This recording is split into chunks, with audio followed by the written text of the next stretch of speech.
Koumel FM, dans un instant, le journal.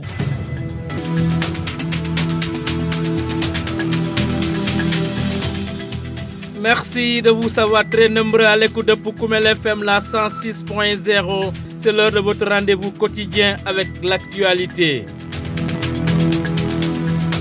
Les titres: commune de Simbandi Balante, des éleveurs transhumants bissau-guinéens ont été rapatriés avec leur bétail. Une mission conduite par l'adjoint au sous-préfet de l'arrondissement de Djibanar. Rentrée scolaire 17 octobre prochain, l'IEF de Goudomp a besoin de plus de 100 enseignants, mais en attendant leur arrivée, les autorités éducatives de Goudomp rassurent que tout sera fin prêt pour l'effectivité du concept Ubutei Djangetei. Le barrage de Diop-Kounda, nous sommes dans la commune de Kolibantan, menacé par les fortes pluies qui s'abattent ces jours-ci dans cette partie du département de Goudomp. Le maire de Kolibantan attire l'attention des autorités avant que le pire n'arrive. La passe des sports mettra un terme à cette principale édition d'information que je m'en vais vous développer tout à l'heure. Le journal avec Younous Barou. Sidou Keita est toujours du côté des opérations techniques. Mesdames, Messieurs, soyez les bienvenus. 26 septembre 2002, 26 septembre 2024, 22 ans que le bateau Le Joola a coulé au large de la Gambie, emportant avec lui 1863 personnes officiellement. En ce jour marquant la commémoration de ce plus grand naufrage maritime dans le monde, les familles des victimes continuent de réclamer le renflouement de l'épave du Joola. Pendant ce temps, un mémorial musée, le Joola, a été construit et inauguré cette année pour lutter contre l'oubli et nous prions pour le repos éternel des âmes disparues dans cette tragédie. Parlons cette fois-ci éducation, rentrée académique 2024-2025. L'inspection de l'éducation et de la formation de Goudomp a besoin de plus de 100 enseignants. Autre préoccupation reste le taux élevé des abris provisoires. C'est ce qui est ressorti du CDD préparatoire de la dite rentrée scolaire prévue le 7 octobre prochain, tenue ce jeudi 26 septembre dans les locaux de la préfecture de Goudomp. Toutefois, les autorités éducatives rassurent que toutes les dispositions seront prises pour l'effectivité de la rentrée et le démarrage des cours dès le premier jour de la rentrée. Écoutons à ce propos l'inspecteur Jean-Claude Sané. Il est le secrétaire général de l'IEF de Goudomp. Voilà, aujourd'hui donc à Goudomp, on a tenu notre CDD de rentrée. Nous remercions donc le préfet qui a bien voulu présider donc cette rencontre. Ce qu'il faut retenir, c'est d'abord de faire l'état des lieux, c'est-à-dire le bilan de l'année 2023-2024, et ensuite d'aller vers les fêtes festives. Pour le bilan, ce qu'il faut retenir, c'est qu'on a eu en tout cas des résultats encourageants au niveau des examens scolaires comme professionnels. Mais ce qui pose problème, c'est un peu l'environnement aussi des établissements. Le préfet donc a pu donc donner quelques pistes de réflexion à travers donc des actions qu'on va mener avec les communautés pour pouvoir juguler donc à ces fléaux qui sont en train de gangréner le système éducatif ici à Goudomp. Oui, pour les perspectives, donc les dispositions, c'est d'abord après le CDD, aller vers la journée de nettoyage qui est prévue le 5 octobre. Alors là, on demande à toute la communauté de se mobiliser pour rendre propres les écoles et les établissements à partir du 5 octobre. Oui, les abris, l'État a fait beaucoup d'efforts. Les partenaires aussi, comme le PASEB, ils ont aussi construit beaucoup d'écoles clés en main. Mais jusque-là, vous savez aussi que, en tout cas, le problème demeure. Au niveau des moyens, on a aujourd'hui expérimenté, en tout cas avec Batinov, les salles de classe préfabriquées. Je crois que ça aussi c'est une solution, parce que c'est des salles qu'on peut monter en laps de temps et qui peuvent au moins durer une décennie si c'est bien entretenu. Mais jusque-là, en tout cas en termes d'abri, le département de Goudomp souffre énormément. Oui. C'est sûr que la pluie va continuer à pleuvoir parce que les signes qui montrent qu'on est en fin d'hivernage, on ne les a pas encore perçus. Cela veut dire que l'hivernage va continuer. Ce qu'on propose, s'il y a déjà donc des infrastructures qui peuvent accueillir des groupes pédagogiques, on demande de faire une alternance. Si ce groupe-là vient tel jour, l'autre groupe vient le lendemain, pour permettre au moins aux enfants, en tout cas, de venir à l'école, que tous ne soient pas en tout cas restés à la maison, qu'une partie vienne le lundi, le mardi on récupère l'autre groupe. Et cela permettra au moins à l'enfant dans la semaine d'avoir 2 à 3 jours d'aller à l'école, en attendant qu'on puisse en tout cas les mettre dans des classes fonctionnelles. Oui, le déficit, si on s'arrête pour cette année, on dira qu'il y a une 50aine à l'élémentaire et une bonne dizaine dans le moyen. Mais le problème, c'est que le déficit, c'est un déficit qui se cumule. Depuis 3 ans, on a un déficit et ces enseignants ne sont pas remplacés. C'est ce qui fait qu'aujourd'hui, le besoin est estimé à plus de 100 enseignants. Parmi les classes qui fonctionnent même, pour la plupart, c'est des classes spéciales. Les classes spéciales, c'est des classes multigrades. Voilà, donc c'est un enseignant qui tient 2 cours. Et or, on sait qu'à ce niveau aussi, on n'a pas la qualité qu'il faut. Le défi cette année pour l'élève de Goudomp? C'est de maintenir en tout cas ce qu'on a fait de bien et de corriger aussi en tout cas des choses qui, en tout cas pour nous, ne sont pas honorables pour le département de Goudomp. On est conscient que le chantier est immense, mais on sait que si tout le monde en tout cas y met la main, on pourra changer le visage de Goudomp. Et c'est ça notre ambition, notre volonté, mais on ne peut pas le faire seul. L'inspecteur Jean-Claude Sané, il est le secrétaire général de l'IEF de Goudomp. Il revenait donc sur les grandes décisions du CDD préparatoire de la rentrée scolaire prévue le 7 octobre prochain. Nous restons dans le secteur de l'éducation. Le village de Kolan, dans la commune de Simbandi-Balante, a clôturé ses cours de vacances mercredi 25 septembre 2024. Une occasion saisie par les organisateurs pour honorer les meilleurs élèves qui ont participé aux 10 cours des vacances. Notre reporter Lamine Fati y a pris part. Voici le compte-rendu qu'il nous propose. L'objectif de ces cours de vacances est de renforcer le niveau des élèves afin de mieux entamer l'année scolaire 2024-2025. Une initiative de l'amicale des élèves et étudiants de Kolan, Malam Mansali, est le directeur chargé des 10 cours de vacances. À Kolan, nous sommes organisés de telle manière que, parce que nous voyons dans des autres localités comme en ville, Gienzor et autres, pour se bénéficier de ces cours de vacances, les gens utilisent parfois des frais de scolarité comme des 10 000, des 15 000, etc. Mais vu nos maigres moyens ici au village, alors nous le faisons gratuitement. Nous, les enseignants du village, avec les étudiants, avec ceux qui viennent aussi d'avoir leur baccalauréat, nous formons un groupe, on fait tout pour pouvoir gérer ces cours de vacances. Voilà, puisque les parents, les moyens ne sont pas là, on essaie de gérer ça ainsi. Mais alhamdulillah, cet effet a donné un grand écho dans ce village. Et la réussite des examens de tous les niveaux, nous avons fait le constat que vraiment ça va de bon train. Voilà, les résultats sont de plus en plus bons au fil des années. Pour encourager les élèves de Kolan à participer massivement à ces cours, ceux qui ont participé cette année ont été récompensés. Pour cette année-ci, nous avons bénéficié d'un total d'élèves de 255 qui ont participé à cette cours de vacances. Donc avec l'aide de l'association des élèves et étudiants du village, alors ils sont venus pour nous donner un coup de main en remerciant les meilleurs élèves. Alors ça c'est des cadeaux, ils donnent 3 cahiers aux premiers élèves, les meilleurs élèves de chaque classe. Les deuxièmes vont recevoir 2 cahiers, les troisièmes ont un cahier. Mais chacun aussi a des bics par ordre. Le premier a 3 bics, le deuxième a 2 bics et le troisième a 1 bic. Voilà, c'est comme ça que nous gérons l'affaire avec nos maigres moyens. Cette initiative de l'amicale des élèves et étudiants de Kolan est bien saluée par les responsables de l'école de la localité. Les organisateurs sollicitent l'accompagnement pour une meilleure organisation de ces cours de vacances. Lamine Fati, vous l'avez dit, une initiative à encourager pour donc faire la promotion de l'excellence dans nos écoles. La suite du journal, c'est après ceci. Vous écoutez les informations sur Oukoumel FM, la 106.0. Je vous le disais dans le sommaire 1 et de 2, après la commune de Djoudoubou, dans l'arrondissement de Simbandi-Brassou, des éleveurs transhumants bissau-guinéens installés dans l'irrégularité dans les forêts de Sangadji et de Thiéba, des villages de la commune de Simbandi-Balante, ont été rapatriés mercredi 25 septembre 2024 dans leur pays d'origine avec leur troupeau de 643 têtes de bœufs et des petits ruminants. Une opération conduite par l'adjoint au sous-préfet de l'arrondissement de Djibanar est bien encadré par les forces de l'ordre de la brigade de Samine et de l'escadron de Goudomp jusqu'à la borne 134.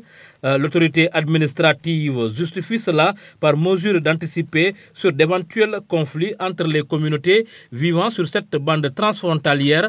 Alioune Diouf, le sous-préfet de Djibanar, revient ici sur le processus qui a abouti à ce rapatriement. Nous avons été tenus informés de la présence de ces transhumants dans ces villages. Aussitôt, nous avons engagé des discussions discussions, d'abord avec l'ensemble des forces de défense et de sécurité, mais aussi avec les acteurs pour voir donc la conduite à tenir. Quand nous avons fait l'évaluation, nous nous sommes rendus compte que ces éleveurs, ces transhumants se sont installés de manière irrégulière en territoire sénégalais. Bien sûr, avec la complicité donc des chefs de village de ces villages précités. Et donc, ce qui a été décidé, c'est de faciliter donc le rapatriement. Il faut dire aussi que quand on a donc été saisi de l'information, nous avons envoyé une mission pour évaluer, donc répertorier l'ensemble donc du dispositif qui était donc présent au niveau donc de ces villages. Et on a pu dénombrer au niveau donc du village de Tcheba, il y avait donc un troupeau de 500 bovins. Il y avait donc 33 personnes qui étaient donc là-bas, qui étaient hébergées au niveau donc de la forêt donc de Tcheba. Au niveau donc de Sangaj, on a pu recenser, il y avait 143 bovins, 38 moutons et 10 chèvres, plus aussi 16 personnes qui y vivaient. Ce qui veut dire que donc au total nous avons eu 643 bovins, 38 moutons et 10 chèvres, sans compter donc les 49 personnes qui étaient là présentes au niveau donc de ces deux villages. Aujourd'hui donc tout ce bon monde là est là. Nous les avons donc vraiment donc mis dans de bonnes conditions parce que les maires nous ont facilité donc l'acquisition donc de véhicules qui ont permis donc le transport. Ils ont mis aussi à notre disposition donc leurs véhicules qui ont permis aujourd'hui de mobiliser donc ces personnes pour les retourner donc dans le territoire bissau-guinéen. Vous savez donc les gens parlent souvent donc de la libre circulation des personnes et des biens, mais cette libre circulation des personnes et des biens obéit à des principes. Elle est aussi réglementée. On ne peut pas passer donc par un couloir de passage clandestin pour se dire que donc on est dans une situation donc de libre circulation. Non, la libre circulation demande à ce que les gens passent par les passages officiels, soit enregistrés et soit à la disposition donc de documents qui leur permettent donc de faire ces voyages-là. Tout cela n'a pas été respecté et le constat c'est que donc il fallait que ces gens-là donc puissent retourner dans leur pays pour éviter, parce que ce qu'on a constaté c'est que c'est des choses qui arrivent, c'est des gens qui viennent en premier lieu qui s'installent, ensuite maintenant donc il y a un autre groupe qui vient, qui va s'installer. Plus tard, ça risque donc de créer donc des situations qui peuvent créer des conflits donc entre pays. C'est ce que nous voulons éviter. Oui, vous savez, souvent les chefs de village prennent des décisions sans se concerter avec donc soit les maires, soit les autorités administratives. Et nous avons donc, quand il s'est agi de la question, donc appelé à beaucoup plus de responsabilité pour les chefs de village. Nous leur avons demandé en tout cas de chaque fois qu'ils doivent poser un acte, de se rapprocher soit du maire. Vraiment, tout ce qui se fait dans les villages doit se faire en concert avec les autorités administratives, mais en concert aussi avec les maires, pour qu'on puisse éviter de poser des actes qui peuvent être dommageables pour l'ensemble donc des populations. Je voudrais maintenant remercier donc l'ensemble des acteurs qui se sont mobilisés. D'abord la gendarmerie nationale. Je tiens vraiment donc à décerner une mention spéciale au commandant de la brigade de gendarmerie de Samine, à son adjoint qui est là avec nous, mais à l'ensemble en tout cas des forces qui se sont déployées aujourd'hui, qui nous ont apporté un grand soutien par rapport donc à la sécurisation, mais surtout l'assistance par rapport donc vraiment donc aux difficultés qu'on a connues pour le transport. Mais remercier aussi les maires de Yarang Baland et de Simbandi Baland. Le maire de Simbandi Baland a pris entièrement en charge le transport des deux véhicules et le maire de Yarang a mis à notre disposition gracieusement son véhicule et il est là présent à nos côtés. Donc je voudrais aussi remercier Afrique Enjeu qui, au-delà de la mission qu'il a conduite en Guinée-Bissau, est là avec nous, avec donc ses moyens, donc qui est toujours là disponible. Remercier aussi le comité de sécurité collaborative de Goudomp, avec à sa tête donc Albert Ndiame, qui nous apporte beaucoup de soutien et qui en tout cas joue un rôle extrêmement important dans le bon voisinage donc au niveau donc du Sénégal et de la Guinée. Donc nous remercions aussi les populations des villages donc de Djabikunda, de Kaniko, de Djeba, de Marseille. En tout cas, toutes les populations de la zone se sont mobilisées pour apporter le soutien qu'il fallait pour faciliter donc le déplacement de ces troupeaux. Et nous avons réussi cette coordination qui nous a valu aujourd'hui ce succès. Vous venez à l'instant d'écouter Alioune Diouf, l'adjoint au sous-préfet de l'arrondissement de Djibanar. Il revenait sur le rapatriement des éleveurs transhumants bissau-guinéens qui ont habité de façon illégale dans les forêts de Sangadji et de Tcheba avec leur troupeau de plus de 640 têtes de bœufs, une opération qu'il a lui-même diligentée. Si vous nous prenez en cours, vous êtes bien dans le journal de Poukoumel FM, la 106.0, et parlons de cette inquiétude des populations de la commune de Kolybantan et ses environs liée à la circulation des personnes et des biens. En effet, le barrage de Diop Kounda qui relie les communes de Kolybantan et de Karantaba aux autres localités de la région de Sédhiou et du pays est fortement menacée par les fortes pluies, a fait constater le maire de Koulibantang. Ce dernier interpelle donc les autorités avant que la situation ne s'aggrave. Abdoulaye Fati est ici au micro de Poukoubel FM. Suite à la forte pluie enregistrée ces derniers jours, qui a rendu la traversée du pont de Diop Kounda très difficile. Ceci, en tout cas, nous rappelle cette veille d'alliance des populations qui ont toujours demandé la réhabilitation du pont de Diop Kounda. C'est un pont qui est qui est en situation d'élabrement, très avancé et qui mérite d'être réhabilité. Et ceci vraiment nous permet d'interpeller à nouveau les autorités en charge de tout ce qui est infrastructure liée au transport, mais aussi en tout cas aux infrastructures de façon générale, pour que vraiment des mesures soient prises dans les plus brefs délais afin de réhabiliter le pont. C'est vraiment en tout cas une infrastructure extrêmement importante. Aujourd'hui, c'est le seul pont qui relie le département de Goudomp au chef-lieu de la région. Donc c'est un pont qui vraiment facilite le déplacement et la mobilité des populations, mais aussi des biens. Aujourd'hui, nous de la commune de Koulibantang, de la commune de Karantaba et les autres communes telles que Tanaf, c'est par ce pont-là qui nous permet de se ravitailler en denrées alimentaires, mais aussi beaucoup de choses. Donc, ceci veut dire que vraiment l'urgence est là et nous interpellons les autorités vraiment de prendre en charge rapidement cette question. On nous dit qu'il y a plusieurs projets qui se positionnent, mais jusqu'à présent, aucun de ces projets vraiment n'a vu le jour. En tout cas, on n'a pas vu le début de réalisation des activités liées à la réhabilitation de ce pont. Poukoumel FM, le journal des sports.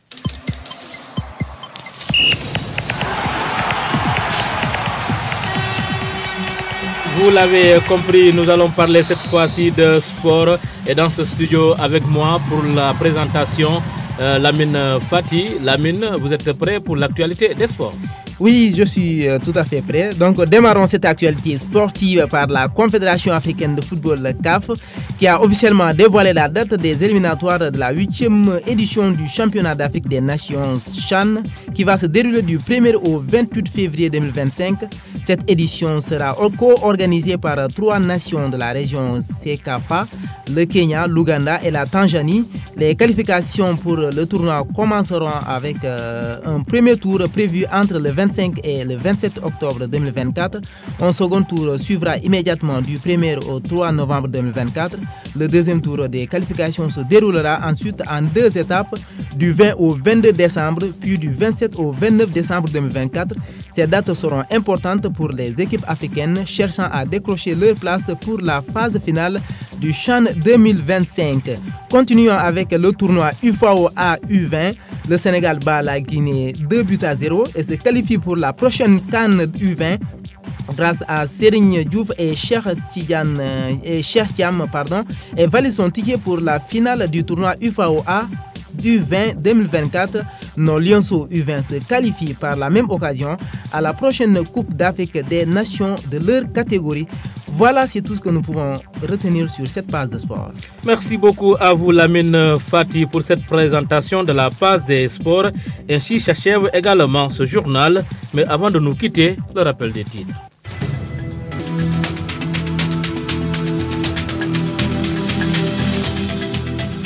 Commune de Simbandi Balante, des éleveurs transhumants bissau-guinéens ont été rapatriés avec leur bétail. Une mission conduite par l'adjoint au sous-préfet de l'arrondissement de Djibanar. Il s'appelle Alioune Diouf, vous l'avez entendu. Rentrée scolaire du 7 octobre prochain, l'IEF de Goudomp a besoin de plus de 100 enseignants. Mais en attendant leur arrivée, les autorités éducatives de Goudomp rassurent que tout sera fin prêt pour l'effectivité du concept Ubitei Yangetei. Vous avez également suivi les réactions ou bien la réaction de l'inspecteur Jean-Claude Sané. Il est le secrétaire général de l'IF de Goudomp. Le barrage de Diop Kounda, nous sommes dans la commune de Koulibantang, menacé par les fortes pluies qui s'abattent ces jours-ci dans cette partie du département de Goudomp. Le maire de Koulibantang attire l'attention des autorités avant que le pire n'arrive. La page des sports présentée par Lamine Fati a mis un terme à cette principale édition d'information. À la technique, il y avait Sidou Keta alias Didier Kenzo. Et à la présentation, votre ami et humble serviteur, je passe sous le nom de Younous Baro. Gardez l'écoute, la version mandingue, c'est après ceci.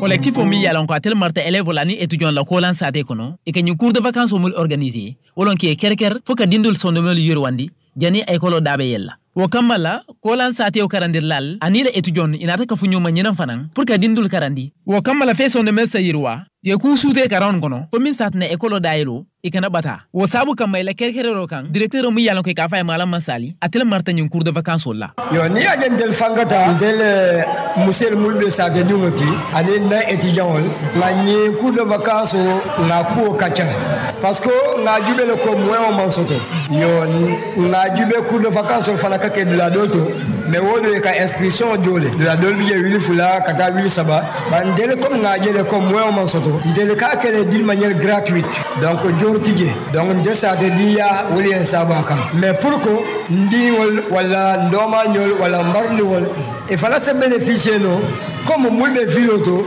e ka intérêt ministre de cours de vacances là ça de dia kam wo ko la pour que dindul nyaabo ndi mil yalon ko memma be cours de vacances o nyinantala amekalo nyinatna kereker ka ku dindul la mil yalon ko mabeta wala danton mil yalon ko yakata classe o kono ka fendi le se wondo kamala yo nyina ni mouye classe mo saba wol ka cadeau soto le premier le deuxième et le troisième donc ni sabol fait mouye premier o chiga aka kay saba sodole ani big bleu saba ani big blue saba kay 200 pas au billet 200 pas au billet 300 pas au billet donc selon le niveau katala wol nyama voilà deuxième o cadeau kay soto ani 2 big troisième o kay kelen de soto ani big kelen donc ninko bi kelen de big rose au billet bleu billet kelen kelen donc ninko fula fala big rose fula lom ani bleu fula ninko saba big saba lom bleu ti ani rouge fala saba donc abol nyama ko mo be sey banko la sate mol mul ma be tan kuoto ibe tenturo ani kontondiro ni jairo e ba sey la amicalo mi yalonko atele nyin ko kerker foka dindo hakilo yirwandi mikalo mol fanan ibe bulla dayla mansalamaliye femistat nesi makoy ilani cours de vacances citano nya Voilà, merci beaucoup monsieur Baro. Ndetomo Ousmane Mansaliti, je suis le maire de la commune de Yarambalan. En principe, c'est le maire de Simbandi. Ole nyanta diamo talono e kuma mole amoy. Bawo ni éleveur mun botana jine comme sous-préfet fo nyami de façon irrégulière, il va à la saterto. Mais maintenant mon ente dundije ni funtana dans la commune Simbandi et ben dunduna na commune kono dans les villages de Djabikunda, Kanikou, Adjing, Bremen, fo Marseille. Donc on était impliqué de au col kono à travers le sous-préfet. Alors nata moylo nyama ko nyilbe wulo kono avec ni solmo yana ko siat. Alors comme sous-préfet a fait nyami inata nyami imanna silola. Alors on l'entend inata décision ta iko ke murundi ya donc multa mbol ko redi sanya ke murundi tel la dandula umu la bon 134 mumben komate donc ningi dando to reste ginen ko wol bo do ko non ni so presque ta dafa ni so kema woro sans compter sadiol ani sisel ani bal be on siata bak donc wolen sabu jambi vraiment ka foko badin ginen ko lom mais koko nabe kel fayta silo na manta silo la ça ma problème abe mo wulla mo malo le chef de village non wolka erreur le ke les chefs de village là sont dans des erreurs parce que ni be koukela ngamu foye ni alma fo mere allez voir le sous-préfet lafta kanyine kanyi sa décaré sous-préfet a tel bentele nyato abe fen folale mais sous-préfet malo le maire au malo c'est des problèmes bimbe mun kono le chef de village de Djeba amalo be mun kono dépense mun keta malo le chef de village de Sangaj non plus amalo mun dépense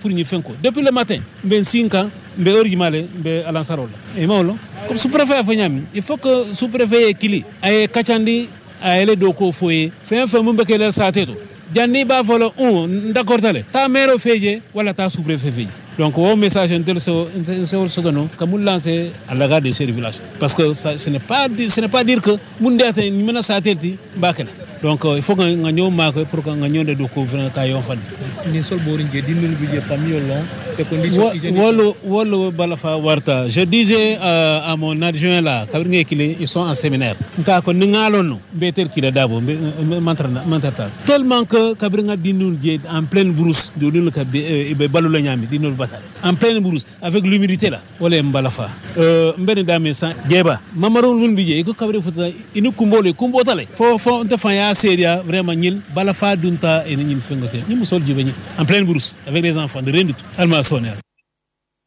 Fukumel FM. Tolum Ablaye Fati min tan kono be kolya kono mi alon ko awarta wala ko na barazo mi alon ko ka fa job kunda barazo jio sette wala kan ayatina molla dunya ni fundunya kolya ta ni molla material bagazo ke dundi yo wenyi tande ko mon kam min fon min to nyaati ko pono mi alon ko akke bayatale yo donc to mo fon ma sakunda yem ma koy afero ki kajim poni ka dada ka ko tayande ka dada ko ka betiyande fo molla funto ni le dunya se soneano kaitandi ko nyimpon puloma wole be département gudom puni département Sédhiou surtout na chef-lieu de la région Olbatem ina katina no mol ko funtuno kata Sédhiou ina katina no commune Kolibantan commune 40 ba judu ñol betu jama bi jeni mal la feka baté aw ko bebu adu matalo yo ta funta frena ñum paraso le funtuno yo seno baraso prononce to o mi problème motu mi ala ka warta ini fo mole ko enda dalal ba woni bité ma dal nke jël badum bu kaddu ko yo yatina population be jaxaliari population be batari ak fo ñina sen tanyi tan masakundala